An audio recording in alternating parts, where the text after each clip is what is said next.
Sagar ఊహించినట్లే railway track కి కొంచెం దూరంలో కార్ని ఆపారు దొంగలు. ఆ పిల్లవాడిని కూడా పట్టుకొని వేగంగా ట్రాక్ వైపు పరిగెత్తడం మొదలుపెట్టారు. సాగర్ కూడా వెంటనే కారు ఆపి కిందకు దిగాడు. అతను ఆ టైంలో కూడా తన దగ్గర ఉన్న జాడే ప్లేట్ను పాకెట్లో పెట్టుకోవడం మర్చిపోలేదు. నిజానికి అది ఫస్ట్ లెవెల్ వెపన్ అవ్వడం వలన ఫైట్ చెయ్యలేకపోయినా కనీసం కొన్ని నిమిషాల పాటు దెబ్బలు తగలకుండా అడ్డుకోగలుగుతుంది. కారు దిగిన జ్యోతి కూడా ఆ దొంగల గుంపు వెనకే పరిగెత్తడం మొదలుపెట్టింది. ఇంతలో దొంగల లీడర్ ఒకసారిగా వెనక్కి తిరిగి, మీరింకా మమ్మల్ని ఇబ్బంది పెట్టాలి అనుకుంటున్నారా? చూస్తుంటే మీకు వీడి ప్రాణాలపై ఆశ లేనట్టుంది అని కోపంగా అన్నాడు. జ్యోతి కూడా వాళ్ళ వైపు కోపంగా చూస్తూ, మీ వెపన్స్ పారేసి మర్యాదగా ఆ పిల్లాడిని వదిలేయండి. కనీసం మీ ప్రాణాలైనా దక్కుతాయి, లేదంటే ఒక్కొక్కడికి చుక్కలు చూపిస్తాను అని అంది. ఆమె మాటలకు పెద్దగా నవ్విన దొంగల లీడర్, కథ ఇంత దూరం వచ్చిన తర్వాత లొంగిపోతానని ఎలా అనుకున్నావ్? అవసరమైతే నేను తప్పించుకోవడానికి, వీడి ప్రాణాలు తీయడానికి కూడా వెనకాడను అని క్రూరంగా అన్నాడు. దాంతో ఆ పిల్లాడు భయంతో పెద్దగా ఏడవడం మొదలుపెట్టాడు. ఆ దొంగ చిరాకు పడుతూ, రేయ్, మర్యాదగా నీ ఏడు పాపు, లేదంటే ఇప్పుడే చంపేస్తాను అని బెదిరించడంతో ఆ పిల్లాడు భయంతో వెంటనే ఏడుపు ఆపేశాడు. కాని నోట్లో నుండి శబ్దం బయటకు రాకుండా కన్నీళ్లు కారుస్తూ సాగర్ జ్యోతిల వైపు బేలగా చూశాడు.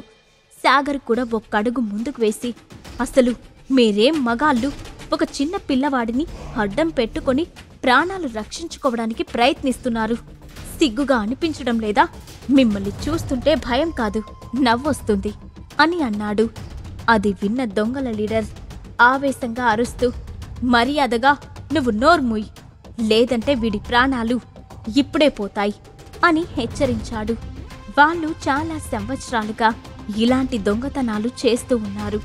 కాని ఏ రోజు వాళ్ళ ప్లాన్ ఫెయిల్ అవ్వలేదు. కాని మొదటిసారి సాగర్ కారణంగా మొత్తం ప్లాన్ అంతా చెడిపోవడంతో కోపంగా ఉన్నారు. సాగర్ నవ్వుతూ, ఎందుకు కోప్పడుతున్నావ్? నేను ఏమైనా తప్పుగా చెప్పానా? నువ్వు నిజంగా మగాడివైతే ఆ పిల్లాడిని వదిలేయ్, వాడి బదులు నేను నీకు బందీగా వస్తాను అని అన్నాడు. ఆ మాట వినగానే జ్యోతి షాక్తో తల తిప్పి సాగర్ వైపు చూసింది. సాగర్ మాటలు విన్న దొంగల లీడర్, ఏంట్రా నీ ధైర్యం? ఒంటరిగా నువ్వు మా దగ్గరికి వచ్చి ప్రాణాలతో బ్రతకగలను అనుకుంటున్నావా? ఈ రోజు నువ్వు హీరో కావాలని ఫిక్స్ అయిపోయావని నాకు బాగా అర్థమైంది. కాని రియాలిటీ వేరుగా ఉంటుంది. నువ్వు సరదా పడుతున్నావు కాబట్టి నీ కోరిక నేను తీరుస్తాను, రా. మధ్యలో ఏదైనా ట్రిక్స్ ప్లే చేస్తే వీడిని వెంటనే చంపేస్తాను అని అన్నాడు. ఆ మాటలు వినగానే సాగర్ చిన్నగా నవ్వుకొని మెల్లగా చేతులు పైకెత్తి ఆ గుంపు వైపు నడిచాడు. జ్యోతి కంగారుగా సాగర్ అని అరిచింది. మనసులో మాత్రం కాసేపటి క్రితమే బ్యాంక్లో ఎవరో తెలియని వాళ్ల కోసం ఫైట్ చేశాడు. ఇప్పుడు ఈ చిన్న పిల్లవాడిని కాపాడడానికి తన ప్రాణాలను కూడా పణంగా పెడుతున్నాడు. ఇలాంటి వాడిని అందరూ పనికిరాని వాడని ఎలా అంటున్నారు అని అనుకుంది. జ్యోతి అరుపులు వినిపించుకోకుండా సాగర్ ముందుకు నడిచాడు. దొంగలకు 2 మీటర్ల దూరంలో ఉండగా ముందు ఆ పిల్లవాడిని వదిలేయ్ అని అన్నాడు సాగర్. దాంతో ఆ దొంగల లీడర్ ఆ పిల్లవాడిని వదిలేయడంతో వాడు పరిగెత్తుకుంటూ ఆఫీసర్ జ్యోతి దగ్గరకు వెళ్ళాడు. ఇప్పుడు నువ్వు మా దగ్గరకు రా అని ఆ దొంగల లీడర్ అరవడంతో, టెన్షన్ పడకు, నా దగ్గర ఎలాంటి వెపన్స్ లేవు అని నవ్వుతూనే ఆ లీడర్ దగ్గరికి వచ్చి కాలితో బలంగా కిక్కిచ్చాడు సాగర్. ఏం జరిగిందో అర్థమయ్యేలోపే దొంగల లీడర్ 2 అడుగులు వెనక్కి వేసి కింద పడబోయాడు. కాని ఈలోగా రైల్వే ట్రాక్ పైన నాన్ స్టాప్ ట్రైన్ వస్తున్న హారన్ వినిపించడంతో, అన్నా త్వరగా రా, మనం ఇక్కడి నుంచి వెళ్ళిపోవాలి, హరియప్ అని సాగర్ గురించి పట్టించుకోకుండా ట్రైన్ వైపు పరిగెత్తారు ఆ దొంగలు. నిన్ను ఊరికే వదిలిపెట్టనురా, ఏదో ఒకరోజు వచ్చి ఖచ్చితంగా ప్రతీకారం తీర్చుకుంటాను.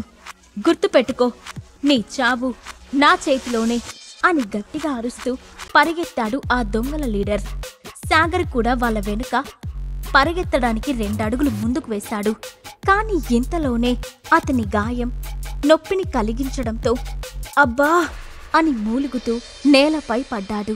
అది చూసి పరిగెత్తుకుంటూ సాగర్ దగ్గరికి వచ్చింది జ్యోతి. సాగర్, త్వరగా నీలో ఉన్న పవర్ని ఉపయోగించు, ఆ గాయాన్ని లాక్ చేయడానికి ప్రయత్నించు అని హడావుడిగా చెప్పింది. ఆమె చెప్పింది విన్న సాగర్, మరి ఇప్పటిదాకా ఇదంతా ఎందుకు చెప్పలేదు మేడం? ఇంతకీ మీరు చెప్పింది త్వరగా పనిచేస్తుందా? దానివల్ల నాకేం కాదు కదా అని అనుమానంగా అడిగాడు. ముందు మాటలాపి చెప్పింది చెయ్యి అని జ్యోతి సీరియస్ అవ్వడంతో సరే చేస్తున్నాను అని సాగర్ ఒక క్షణం కళ్ళు మూసుకొని తనలో ఉన్న ఇంటర్నల్ పవర్ని యాక్టివేట్ చేశాడు. ప్రోఫౌండ్ మాస్టర్ 5th లెవెల్కి చేరుకోవడం వలన తొందరగానే రక్తం కారకుండా నియంత్రించుకోగలిగాడు సాగర్. కొద్దిసేపటి తర్వాత కళ్ళు తెరిచిన సాగర్ కొంచెం రిలాక్స్ అవుతూ, ఇప్పుడు మనమేం చేయాలి? వాళ్ళు ఇప్పటికే ట్రైన్ ఎక్కేశారు. మనం ఫాలో అయినా వాళ్ళని పట్టుకోలేం మేడం అన్నాడు. నేను పోలీసులకి ఇన్ఫార్మ్ చేశాను. వాళ్ళు ఈ పాటికే వస్తూ ఉంటారు. ఈ పిల్లోడిని వాళ్ళ పేరెంట్స్కి అప్పగించి ఆ దొంగల్ని పట్టుకోవడానికి ఇంకా ఏదైనా ప్లాన్ వేయాలి అని చెప్పింది ఆఫీసర్ జ్యోతి. ఇంతలో పోలీస్ జీప్ అక్కడికి రావటంతో వాళ్ళ దృష్టి అటువైపుకి మళ్ళింది. జీప్ నుండి కిందకు దిగిన కొంతమంది పోలీసులు పరుగు పరుగున జ్యోతి ముందుకు వచ్చి సెల్యూట్ చేశారు. వాళ్ళని చూసి జ్యోతి ముఖం చిట్లిస్తూ, మీరు ఇంత తొందరగా వస్తే ఎలా? దొంగల ప్లాన్ ఫెయిల్ అవుతుందేమో పాపం అని అంది. ఆమె మాటల్లో వెటకారం అర్థమయ్యి, సారీ మేడం అని తలదించుకుంటూ అన్నారు వాళ్ళు. నాకు కావాల్సింది మీ సారీలు పూరీలు కాదు. ఆ ట్రైన్ నెక్స్ట్ ఏ స్టేషన్ని చేరుకుంటుందో తెలుసుకుని అక్కడ ఉండే లోకల్ పోలీసులని అలర్ట్ చేయండి.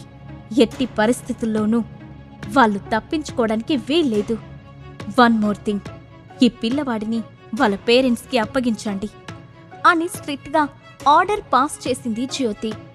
దానికి సరే అని అక్కడి నుండి పిల్లోడిని తీసుకుని వెళ్ళిపోయారు పోలీసులు. ఆ వెంటనే సాగర్ వైపు తిరిగి, నీకు బ్లీడింగ్ చాలా ఎక్కువగా అవుతుంది సాగర్. నువ్వు ఎక్కువసేపు నీ ఇంటర్నల్ ఎనర్జీని ఉపయోగించలేవు. నా ఇల్లు దగ్గరలోనే ఉంది, అక్కడికి వెళ్దాం అంటూ మరో మాటకు తావు లేకుండా కార్ స్టార్ట్ చేసింది ఆఫీసర్ జ్యోతి. కొద్దిసేపటికి తర్వాత జ్యోతి ఇంటి ముందుకు వచ్చి ఆగింది కారు. కిందకి దిగిన సాగర్ ఇంకా జ్యోతి ఇద్దరూ లోపలికి వెళ్లారు.